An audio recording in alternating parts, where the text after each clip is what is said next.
कि भाई इंडिया से लेके आपने दुबई सफ़र क्यों चूज़ किया, आपने दुबई में सेटल होना? इंडिया एक ओशन है, बट जब आप दुबई में आएंगे वहाँ इट्स लाइक एन एक्वेरियम। जैसे अभी सीए अभी आपने पास आउट किया, तो पास आउट होने के बाद आपने दुबई क्यों चूज़ किया? 24% of entire UAE expert is Indian, और ऐसा कहा जाता है कि दुबई को खड़ा करने वाले इंडियंस हैं। मैं अपना रास्ता तय कर चुका था कि I am a lone wolf. मुझे संगत में रह के काम करने से ज़्यादा पसंद है मैं अकेले रह के काम करूँ। दुबई में कभी माँ का हाथ का खाना याद नहीं आता? बस एक वही चीज़ मिस होती है, माँ के हाथ का खाना। नहीं, फिर तो मैं लकी हूँ भाई। वहाँ पे टैक्स रिफॉर्म आ रहा है, तो उसका क्या नतीजा आ सकता है, फ्यूचर के बिजनेस पे क्या इम्पैक्ट पड़ेगा? It's a standard rate. It's same like GST. So every business has to register for VAT if they cross the revenue 375,000 dirham. Real estate में अगर इन्वेस्ट करना है तो इंडिया में करना चाहिए कि दुबई में करना चाहिए? रियल एस्टेट दुबई में काफ़ी सेफ है, और जो रेंटल यील्ड्स होती है उसमें काफ़ी हाई है compare to India. It's worth investing in Dubai. If you have money just come to Dubai. तो कितना पैसा लेकर आना होगा? लंदन से थोड़ा चीप, मुंबई से थोड़ा महंगा। तो दुबई से हमें सीखना भी बहुत कुछ चाहिए कि भाई सिचुएशन चाहे कैसी भी हो, आप अपने आप को डेवलप कर सकते हो। कि जहाँ कुछ नहीं है, शायद रेत है, तो सिर्फ रेत के अंदर अपना एक पूरा अलग दुनिया बनाना बहुत बड़ी बात होती है।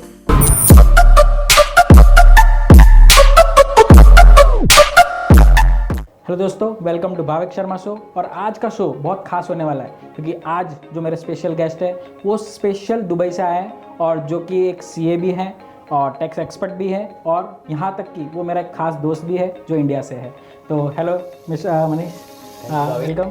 और काफ़ी टाइम के बाद यह इंडिया आना हुआ, तो मुझे बहुत कुछ जानना है दुबई के बारे में, क्योंकि मेरी भी इच्छा है कि दुबई में हम जाएं और वहाँ पे सेटअप करें, जैसे तुम सेटल हो गए हो।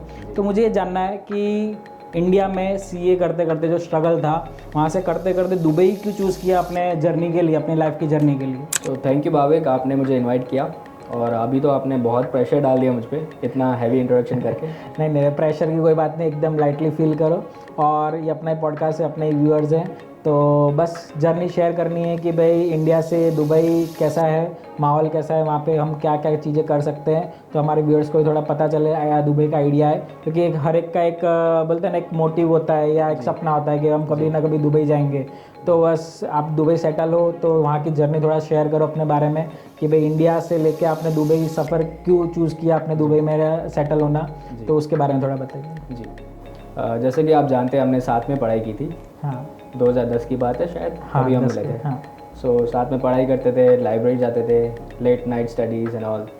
आई still remember we used to come on a motorbike. हाँ, मेरा स्पेशल एक केस मुझे याद है कि मैं काफ़ी बार अपने जो पॉडकास्ट है और उसमें व्यूअर्स को बताता हूँ कि एक मेरा दोस्त ऐसा था जो अपनी बाइक पे सीए का एम का सिंबल लगाता था, एम। तो बोला यार, तब तो हमें लगता है ये पागल जैसा है और बस हर किसी को बता रहा है कि मुझे सीए करना है, सीए करना है। पर आज जो सीए सक्सेस जर्नी होने के बाद मैं आज अपने जितने भी व्यूअर्स हैं उनको बताता हूँ, और मेरा वो दोस्त था वो इस तरीके से करता था। आपने मुझसे एक इंस्पिरेशन ली, मैं आपसे कम से कम 100 इंस्पिरेशन लेके जा रहा हूँ आज मैंने आपकी ऑफिस की जर्नी देखी। सही ट्रिमेंडस, मतलब आपने जो अचीव किया है, हर सीए का, हर इंसान का सपना होता है कि इस लेवल तक पहुंचे। So big congratulations to you. Thank you. हम आएंगे आपकी जर्नी पे भी। अरे जरूर क्यों नहीं। ओके, सो आपने पूछा दुबई के बारे में, दुबई क्यों चूज़ किया। सो आप आए दुबई, आपने देखा है वहाँ की लाइफस्टाइल। ठीक, इंडिया एक ओशन है, यहाँ पे अपॉर्चुनिटीज़ बहुत है, लोगों के पास काफ़ी opportunities, but India feels like chaotic. But जब आप दुबई में आएंगे वहाँ it's like an aquarium. So organised है, यू नो, क्लीन है। पर इंसान हमेशा चाहता है कि एक क्लीन, साफ़ सुथरा, सेफ़ एनवायरनमेंट मिले। Honestly I prefer safe environment. यहाँ सेफ्टी का थोड़ा इशू मुझे लगा initially, but now India is also of course it's coming up.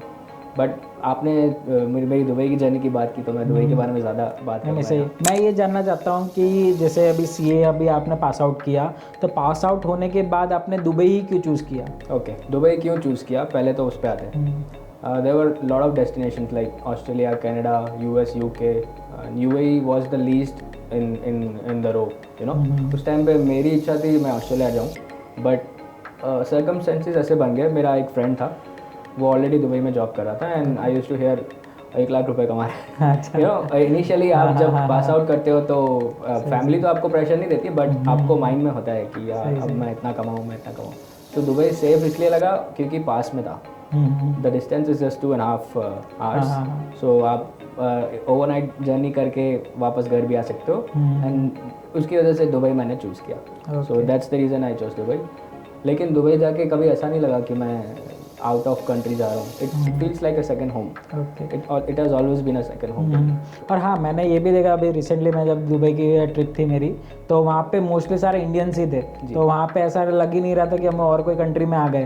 तो सब हर आसपास इंडियंस ही है, इंडियन लैंग्वेज ही बोली जा रही है, हिंदी में मोस्ट प्रिफरली सब बात कर रहे हैं. तो वो मुझे अच्छा लगा. इसका एक स्टैटिस्टिक आया था. 24% of entire UAE expert is Indian. So yeah, you see right now in UAE there are 190 nationalities. So जितनी countries है, I think 195 countries है world में. 190 countries के लोग दुबई में आज reside करते हैं. So there are lot of experts. So out of all of them 24% is Indians. So आप समझ सकते हो कि Indians की डिमांड कितनी ज़्यादा है वहाँ. और ऐसा कहा जाता है कि दुबई को खड़ा करने वाले Indians है. Not just Dubai, entire UAE I can say. मैं तो ये बोलूँगा कि इंडियंस हर जगह है. मैं अभी जिस कंट्री में ट्रैवल करता हूँ मुझे इंडियंस दिख ही जाते हैं. और सक्सेस में कहीं ना कहीं इंडियंस का हाथ सबसे ज़्यादा है. बस ये है कि इंडियंस को सपोर्ट इंडिया में थोड़ा कम मिल पाता है, मैं ऐसा ये सोचता हूँ. और अभी की गवर्नमेंट उस पर काम कर रही है. हमारे जिस लेवल पे गवर्नमेंट जा रही है, मुझे लगता है कि आगे का जो फ्यूचर है वो इंडियंस के लिए काफ़ी सिक्योर होने वाला है इंडिया में ही. पर तब तक हमें ठीक है, कहीं ना कहीं हमें मेहनत तो करने की, हम सक्सेस के लिए ही काम कर रहे हैं. ठीक है. तो पर एक कैजुअल टर्न पे ये और पूछना चाहता हूँ कि दुबई में कभी माँ का हाथ का खाना याद नहीं आता? बस एक वही चीज़ मिस होती है. आप कितनी भी सेफ्टी नेट ले लो, कितना भी पैसे कमा लो, करियर ग्रोथ ले लो, एक चीज़ जो मिस होती है वो है माँ के हाथ का खाना. नहीं, फिर तो मैं लक्की हूँ कि मैं बस मेरे घर में भी यही था कि कोई ना कोई फॉरेन जाए, पर मैंने साफ मना कर दिया. नहीं, मुझे तो घर का खाना और अपने रिलेटिव्स है. आज कितना भी सक्सेस अचीव कर लो, मेरे को ये लगता है कि सक्सेस अचीव करने के साथ साथ अपने रिलेटिव साथ में होने चाहिए. हमारी फैमिली अगर हमारे साथ नहीं है तो सक्सेस आप शेयर किसके साथ करोगे? तो इसलिए मैं प्रीफर नहीं करता फॉरेन में रिसाइड करना, पर सबका अपना अपना चॉइस होता है. जी, सबकी जर्नी अलग होती है. आप कौन से मुकाम पे हो और आप सबको अपनी अपनी क्षमता का एहसास हो जाता है. एक आपको अंदर से एक आवाज़ आती है कि मैं इस हद तक काम कर सकता हूँ, इतनी मेरी कैपेसिटी है. और वो होना चाहिए. ठीक है, आपको पता है आपकी कैपेसिटी कितनी है और आप फैमिली को लेकर साथ में कर सकते हो. किसी को लगता है जवानी में जब आप निकलते हो घर से बाहर कि नहीं, मुझे आई एम अ लोन वुल्फर. सो मैं अपना रास्ता तय कर चुका था कि I am a lone wolf. मुझे संगत में रह के काम करने से ज़्यादा पसंद है मैं अकेले रह के काम करूँ. एक अपनी खुद की आइडेंटिटी क्रिएट कर सकते हैं कि यार नहीं, मैं खुद को इतना कुछ कर पाया, अचीव कर पाया. तो वो भी एक होता है माइंड. हाँ, एक वो भी था क्योंकि मैं बिजनेस फैमिली से बिलोंग करता हूँ. I am a Sindhi, I come from a Sindhi community. So मेरी फैमिली में सारे बिजनेस माइंड है. सिर्फ मैं ही ऐसा हूँ, मैं और मेरा एक कज़िन, हम दोनों ने CA किया था. बाकी सब बिजनेस में ऑलरेडी इन्वॉल्व है. हाँ, सिंधी कम्युनिटीज़ में मैंने सुना है कि काफ़ी बार कि भाई जो भी अगर सिंधीज कम्युनिटी में बॉर्न करता है, उनका एक ही एम होता है कि भाई हमें बस बिजनेस करना है. ब्लड लाइन में है. हाँ, ब्लड लाइन में. हाँ, लेट हुआ मुझे, बट मैं खुद अब इस जर्नी में आ चुका हूँ. वो अपना खून अपने बुला ही लेता है कि भाई नहीं, अभी बिजनेस में आना ही है. मैं बहुत बढ़िया. अब थोड़ा सीरियस नोट पे बात करते हैं कि जैसे दुबई में आपने बात की कि आप दुबई में इतने सालों से हैं, तो अब मैं कुछ टैक्स रिफॉर्म वहाँ पे देख रहा हूँ दुबई में कि पहले वैट कुछ था और अभी कुछ कॉर्पोरेट टैक्स वहाँ पे आ रहा है और शायद आ भी चुका है. तो उसके बारे में बताइए कि भाई वहाँ पे टैक्स रिफॉर्म आ रहा है तो उसका क्या नतीजा आ सकता है, फ्यूचर के बिजनेस पे क्या इम्पैक्ट पड़ेगा, वहाँ के जो इंडियंस है वहाँ पे कोई इम्पैक्ट होने वाला है जो बिजनेस कर रहे हैं वहाँ पे, तो उसके बारे में थोड़ा बताइए. जी. सो जैसे वैट की आपने बात की, वैट इंट्रोड्यूस हो चुका था 2018 में. 2018 में it was introduced. It's a standard rate. It's same like GST. जैसे आप यहाँ पे GST भरते हो, goods and service tax, VAT भी सिमिलर तरीके से काम करता है. The only difference is India में GST के रेट्स अलग है और UAE में वैट का एक स्टैंडर्ड यूनिफॉर्म रेट है which is 5%. So every business has to register for VAT if they cross the revenue 375,000 dirhams. Okay. 375,000 आज की डेट में आप कन्वर्ट करें इंडियन रुपीज़ में, सो इट्स अराउंड 80 लाख रुपए, ऑलमोस्ट दैट. सो आप अगर रेवेन्यू पूरे साल में 80 लाख करते हो, नॉट पूरे साल में, लास्ट 12 मंथ्स में, then you have to compulsory register for VAT. And VAT आज 7 साल हो गए VAT को. देन 2023 में कॉर्पोरेट टैक्स इंट्रोड्यूस हुआ था. Which is a standard rate on 9% for all the companies. Okay. So जैसे इंडिया में कॉर्पोरेट टैक्स है आई थिंक 30%, 30%, 30%, हाँ। Corporate tax. Same way Dubai में कॉर्पोरेट टैक्स इंट्रोड्यूस हुआ 9%, which is comparatively still very very cheap compared to rest of the world. If you go to Europe, it's almost 30%. Come to India, it's 30%. USA is also almost 20-25%. So you go anywhere in the world, Dubai still feel a safe haven for the corporates and for the individuals. Oh great. तो एक चीज़ ये और बताइए कि वहाँ पे registration करना easy है कि इंडिया में इजी है? इंडिया का तो आप बताएंगे। इंडिया में तो इतना यानी हेक्टिक हो चुका है, पर फिर भी हम है कि थोड़ा मैनेज करते हैं, क्योंकि यहाँ पे इतने रूल्स रेगुलेशंस हैं इंडिया में कि इंसान समझ ही नहीं पाता। और शायद जीएसटी को लाने का कारण भी यही था कि जो फॉरेन इन्वेस्टमेंट था वो कंपनीज नहीं करती थी कि भाई इंडिया में इतना हेक्टिक है कि हमें टैक्स रूल्स ही समझ में नहीं आते, इतने मल्टीपल टैक्सेस लग रहे हैं एक ही चीज़ को लेके, आप इतने इतने टैक्सेस फाइल कर रहे हो। हाँ, कास्केडिंग इफेक्ट। तो कंपनी समझ ही नहीं पा रही थी और बोले कि हमें इतना पेनल्टीज और इतना सब हमें भरना पड़ जाता है, तो हमें यहाँ पे इंडिया में इन्वेस्ट ही नहीं करना। तो शायद जीएसटी बिजनेस चल रहा है ना। नहीं अच्छी है। पर इंडिया में मैं अभी काफ़ी हद तक अभी थोड़ा सुधार भी आ रहा है कि जीएसटी आने के बाद, पर जीएसटी भी जितना सिंपल बोला जाता है शायद उतना सिंपल नहीं किया है, थोड़ा और कॉम्प्लिकेटेड कर चुके हैं। तो जो आम जनता है उसको लेके थोड़ा नाराज़ भी है कि हम मोस्टली सीए के पास ही बैठे रहते हैं, हम हमारे रिटर्न्स फाइल करवाते रहते हैं। तो क्या दुबई में भी यही हाल है? नहीं, दुबई में तो बिल्कुल गवर्नमेंट सामने से सपोर्ट करती है। They promote, they do educate individuals, corporate, small businesses. वहाँ पे ऐसे कैंपेन्स चलते रहते हैं, वेबिनार्स होते हैं, सेमिनार्स होते हैं, and that's free of cost. So they come up, they educate people. If you want to file tax by yourself, you are welcome, you can do so. But आज भी small businesses prefer करते हैं कि CA के पास जाए, कोई tax expert हो उन्हें हायर कर ले, जैसे हम हैं। हमारी कंपनी के बारे में बताऊँ, Taxmate, it was introduced in 2023 by one of my friends, and वो चला रहे थे बिजनेस। मैं इस बिज़नेस को मैंने टेक ओवर किया रिसेंटली 2025 में, जन में। तब तक मैं जॉब कर रहा था। सो मेरी जर्नी ऐसी थी कि 2015 में मैंने स्टार्ट किया था job as a finance controller. 2015 से 2020 I was finance controller in electronics company. Then मैंने जॉब चेंज की, I went to Qatar, then I came back to Dubai during COVID time. तब मैंने जॉब चेंज की, फिर मैं बना finance manager. So I was leading a team of 8 people, you know, governing, working MIS and analytics, वो सब काम मैंने सीखा कॉर्पोरेट्स में रह के। फिर मैंने ज्वाइन की एक oil trading company which was MNC based in Europe. So Dubai में उनका सब्सिडरी था। सो मैंने वो कंपनी ज्वाइन की। वहाँ मुझे पता चला कि एक जो कॉर्पोरेट स्ट्रक्चर होता है वो कितना कॉम्प्लेक्स होता है। It's not easy. बाहर से सबको लगता है हाँ बिजनेस चल रहा है, बट ऐसा नहीं होता है। When you go inside, you see the overheads. It's very difficult to manage business. It's very difficult to follow all the compliances. अगर आप small business है तो compliances आपको इतना heavy लगेंगे कि ये भी फॉलो करना है, ये भी। अब जैसे recently anti money laundering act आया था, सो उसमें बहुत से ऐसे इश्यूज थे, जो जैसे ज्वेलरी बिजनेस हो गए, रियल एस्टेट हो गया, कंसल्टिंग फर्म्स हो गई, they have to follow this anti money laundering and they have to file the compliance, they have to file the the returns online. So ये सब फॉलो करने के लिए आपको टैक्स एक्सपर्ट की ज़रूरत पड़ेगी. So that's where we play the role. And हमारा काम सिंप्लीफाई यही है, हम ये काम सिंप्लीफाई करते हैं SMEs के लिए कि हम उन्हें एडवाइस करते हैं कि आपके बिजनेस को क्या कॉम्प्लायंस फॉलो करना चाहिए और टाइम टू टाइम कैसे आप कॉम्प्लायंस फॉलो करें सो दैट आपको हैवी पेनल्टीज ना लगे. So likewise government has introduced those free zones so that आप जिस इंडस्ट्री से बिलोंग करते हो आप उस फ्री जोन में जाके काम करना चाहोगे. जैसे they have Dubai internet city, so that entire Dubai Internet City is just for those technology based companies. So सारी tech companies आप देखेंगे Google, Microsoft, they have their setup there. So likewise the cost will vary according to the license you want to choose. अगर आप mainland में आना चाहते हो तो cost different है, free zone choose करना चाहते हो तो cost अलग है. So if I say for the license in free zones it starts from 5,500 dirhams. Okay. Yeah. तो इंडियन रुपीस में कितना हो जाएगा वो? अराउंड 120,000, 1,20,000. 1,20,000 यानी 1,20,000 में मुझे एक साल का लाइसेंस मिलेगा. एक साल का लाइसेंस, फ्री जोन लाइसेंस, जिसमें आप कंसल्टिंग बिजनेस या कोई भी सर्विस बेस्ड बिजनेस कर सकते हो या इंपोर्ट एक्सपोर्ट भी कर सकते हो अगर आपके पास वैलिड इंपोर्ट एक्सपोर्ट. और ये लाइसेंस मुझे हर साल रिन्यू करना होगा? Yes, licence is for every year, but आप जो वीज़ा लेंगे उसके साथ लाइसेंस के साथ आप इन्वेस्टर वीज़ा ले सकते हो और आप एम्प्लॉय वीज़ा ले सकते हो।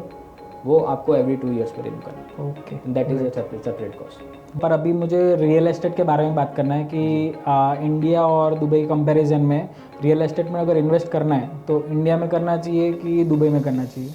अब टू बी ऑनेस्ट मैं एक्सपर्ट तो नहीं हूँ, बट जितना जानता हूँ मैं मार्केट सर्वे के हिसाब से एंड हमारे क्लाइंट्स से बात करते रहते हैं हम, रियल एस्टेट दुबई में काफ़ी सेफ़ है और जो रेंटल यील्ड्स होती है उसकी काफ़ी हाई है compare to India.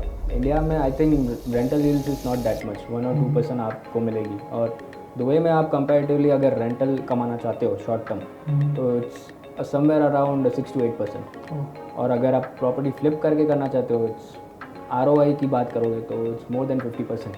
And it's a historical trend, so you can read about it, there are lot of reports on this. So मैंने नहीं देखा कि यू नो प्रॉपर्टी फ्लिप से इंडिया में कोई 3-4 साल में डबल कर ले। I haven't seen this. So this trend has been picked very much in Dubai, lately in Dubai, not just Dubai, it's Abu Dhabi, Sharjah, now recently Ras Al Khaimah. They are bringing up a casino in Ras Al Khaimah, so people are going crazy. Even you have heard about a company called B&W, owned by Vivek Oberoi.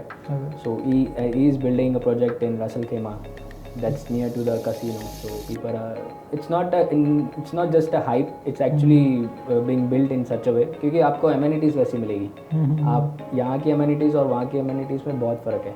Okay. ठीक है, so it's worth investing in Dubai. If you have money, just come to Dubai and of course we can help you out how to, you know, location matters a lot. आप अगर metro और airport से पास में थोड़ी properties लेते हो तो आपको हाई चांसेस है कि आपको रेंटल यील्ड भी काफ़ी अच्छा मिलेगा और आपको प्रॉपर्टी वैल्यूएशन भी काफ़ी अच्छी मिलेगी। Oh great. जी। तो कितना पैसा लेकर आना होगा? Again it depends on area और आप किस तरह से इन्वेस्ट करना चाहते हो। आपको अपार्टमेंट में इन्वेस्ट करना है या आपको विला प्रॉपर्टी में इन्वेस्ट करना है या आपको ऑफ प्लान में इन्वेस्ट करना है, से प्लॉट खरीदना है, फ्री होल्ड लैंड हो गया वो खरीदना है। तो it depends on case to case. कितना पैसा, लंदन से थोड़ा चीप, मुंबई से थोड़ा महंगा, that's it। तो आप हिसाब वो लेवल में रख के आना होगा। वो लेवल आप रख के। Okay great. तो ये तो हो गई हमारी प्रॉपर्टी रिलेटेड बात, रियल एस्टेट की बातें। और इसके साथ साथ मैंने सुना है कि अभी AI जो अभी बूम कर रहा है, तो कि भाई नौकरियां खा जाएगा लोगों की, तो इस तरीके से कहीं दुबई में भी ऐसे कुछ चांसेस है कि AI आ रहा है, तो AI में कितना बूमिंग दुबई में है, कितनी चीज़ें इनोवेशन हुई है AI को लेके, या कितना डर है लोगों में कि भाई ये हमारी नौकरी, क्योंकि इंडियंस भी काफ़ी दुबई में हैं, तो उसके बारे में थोड़ा कुछ बताइए। जी, ये डर तो सब जगह है, सिर्फ दुबई की बात नहीं है। सही। AI इज़ एक्चुअली बूमिंग और luckily Dubai government is also working on it. क्योंकि मैं आपको एग्जांपल बताऊं, जैसे I am not sure it's AI but it's a robotic. मैं एयरपोर्ट से आता हूं जब, so my eyes is my passport. So if I enter through smart gates I don't scan passport any more in immigration. मेरी आंखें ही मेरी retina है, मेरी आंखें ही मेरा पासपोर्ट है। सो उस तरह उस लेवल का प्रोग्रेस हो चुका है दुबई में। Plus Dubai government has now introduce smart police. So अगर आपका एक्सीडेंट हो जाता है, आपको कुछ नहीं करना, आप सिर्फ स्मार्ट ऐप में जाए, स्मार्ट पुलिस ऐप में जाए, रजिस्टर करें किसकी गलती है, आपकी या other motorist, and that's it. You file a complaint और आपका क्लेम प्रोसेस तक सब कुछ ऐप के थ्रू हो जाएगा। You don't need any third person to come to you for your rescue, you know. इस लेवल का दुबई गवर्नमेंट काम कर रही है।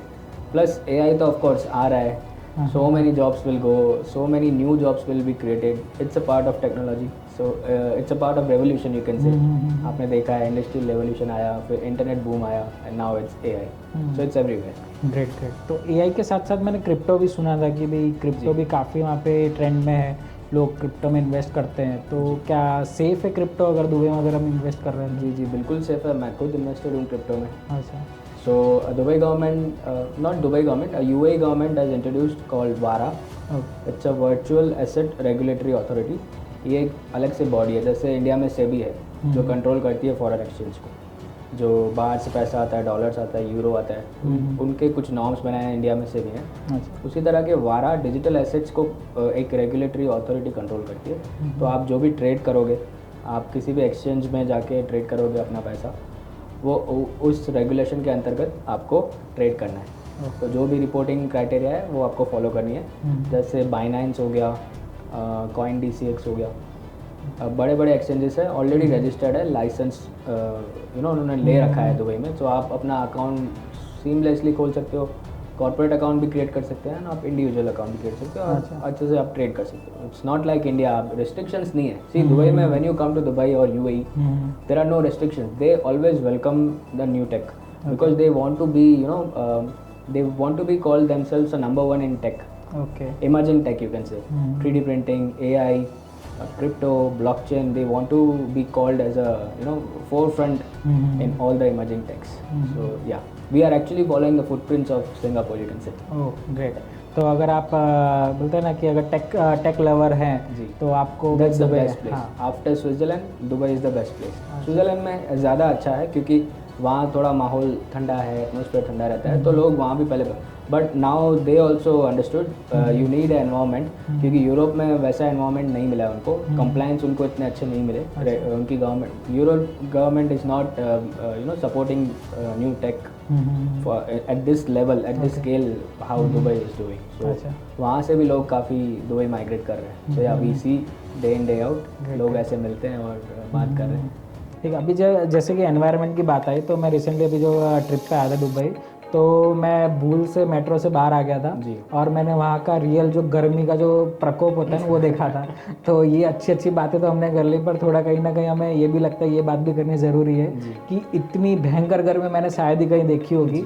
तो या तो मेरा टाइम ख़राब था कि उसी दिन इतनी गर्मी पड़ रही थी, पर गर्मी सच में चुभ रही थी। तो उसको लेके क्या कहना है कि भाई हमेशा वो एनवायरनमेंट गर्मी वाला वहाँ पे रहता है दुबई में, नहीं कि कैसे है? हाँ जी, अब तो आपने देखा होगा काफ़ी कंस्ट्रक्शन हो चुका है दुबई में, तो एसी और ये सब काफ़ी बढ़ गया है। जो सेंट्रल एसी होती है और विंडोज एसी होती है, स्प्लिट एसी होती है, जो फुल टाइम चलती रहती है। सारी बिल्डिंग्स में एसी, चिलर ये सब चलता रहता है, तो उसकी वजह से शायद थोड़ा ज़्यादा हो गया है। बट या नेवरदलेस लोग ज़्यादा बाहर प्रेफर नहीं करते।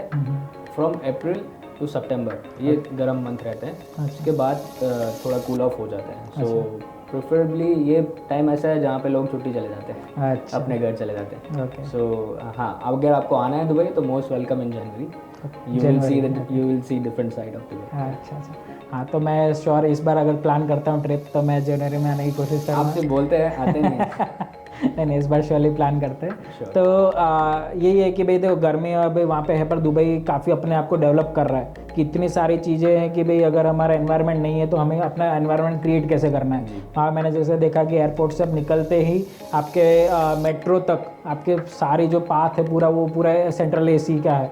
तो वो मुझे काफ़ी यूनिक लगा कि यार ऐसा कंसेप्ट है कि लोगों को कहीं पे भी बाहर निकलने की ज़रूरत नहीं है और गर्मी का सामना ही नहीं करना पड़ता है। तो दुबई ने सच में अपने आप को काफ़ी लेवल पे डेवलप किया है कि जहाँ कुछ नहीं है, शायद रेत है तो सिर्फ रेत के अंदर अपना एक पूरा अलग दुनिया बनाना बहुत बड़ी बात होती है।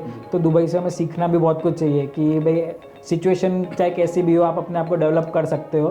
तो मैं बस दुबई को लेके यही सीखता हूँ कि भाई एक मॉडल है। हाँ, एक मॉडल है, एक आइकन बन सकता है दुबई काफ़ी कंट्रीज़ के लिए। काफ़ी कंट्रीज़ ही होता है हमारा में ये नहीं है तो हम डेवलप नहीं कर पा रहे, हम आगे नहीं बढ़ पा रहे। पर दुबई से हमें ये सीखना चाहिए कि कुछ भी नहीं है फिर भी आप अपने आप को डेवलप कर सकते हो।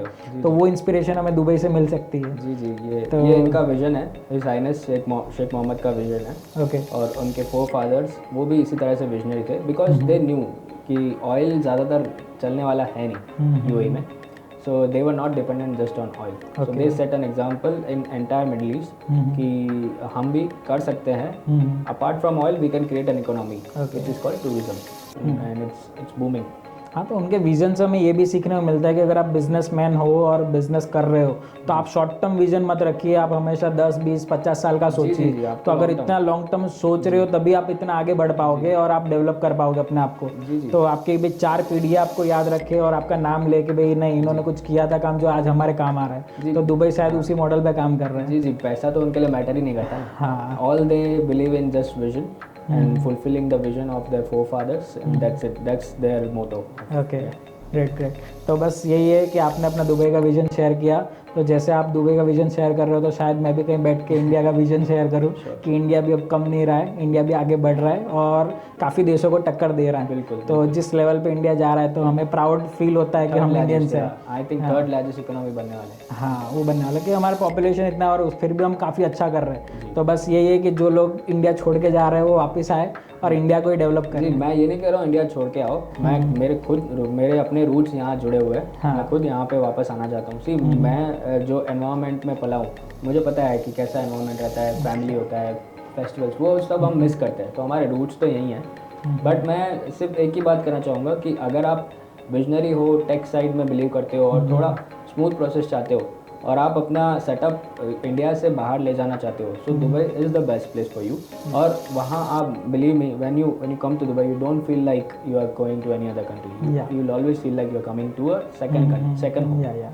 नहीं, वो तो मैंने पर्सनली फील किया था मैं जब दुबई आया था कि हमें लग ही नहीं रहा था हम इंडिया से कहीं बाहर आए हैं। तो वो तो, और दुबई के रिलेशन से इंडिया से काफ़ी अच्छे भी हैं, शायद इसी को लेके हमें फील नहीं होता कि हम इंडिया से बाहर आए। वहाँ पे सेलिब्रिटी आप बिना मास्क के नहीं घूम सकते। तो आप समझ सही नहीं, बढ़िया है। तो काफ़ी अच्छा इंटरेस्टिंग हमारा आज का टॉपिक रहा जो दुबई के बारे में था। तो बस यही है कि हमारे जो व्यूअर्स हैं उन्हें काफ़ी आइडिया मिला होगा दुबई के लिए, और जिन्हें भी दुबई में इन्वेस्ट करना है या वहाँ पे टैक्स प्लानिंग करना है तो वो श्योरली आपको आपसे मिलेंगे। और मैं यही चाहूँगा कि आप टैक्समेट आपकी जो कंपनी आगे बढ़ती रहे और आप इसी तरह के अपना जो एडवाइस है लोगों तक पहुँचाते रहें। तो thank you so much. Thank you.